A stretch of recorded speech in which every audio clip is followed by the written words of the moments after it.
মেয়েটাকে আমি লালন পোষণ করেছি, সবকিছু কি আমার সাথে জন্য? একটা বোবা অসহায় মেয়েকে প্রেমের ফাঁদে ফাঁসিয়ে রাস্তায় ফেলে দিয়েছিল, আর সেই মেয়েটাকে আমি আশ্রয় দিয়েছি।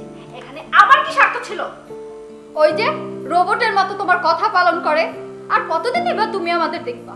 যতদিন তোমার স্বার্থ থাকবে ততদিন তুমি দেখবা, তারপরে ওই জয়া, নীলু, শিলু ওদের মতো লাচ্ছি দিয়ে বের করে দিবা।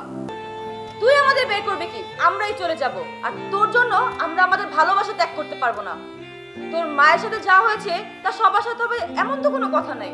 তুই পুরুষ মানুষ দেখতে পারিস না, তাই রাফি ভাইকে অবহেলা করছিস। আমিও আমার সুগার ড্যাডির কাছে ধোকা খেয়েছি, কিন্তু আমার গ্রামে একটা ছেলে আছে যে আমার অপেক্ষায় আছে, যে প্রতিদিন আমাকে তার কাছে যেতে বলে, কিন্তু টাকার মোহে পড়ে আমি তাকে ঠকিয়েছি। আজ বুঝতে পেরেছি সাধারণ ওই গ্রামের ছেলে ওই সুগার ড্যাডির চেয়ে হাজার ভালো। আমি তার কাছেই চলে যাবো, থাকবো না আমি তোমার সাথে।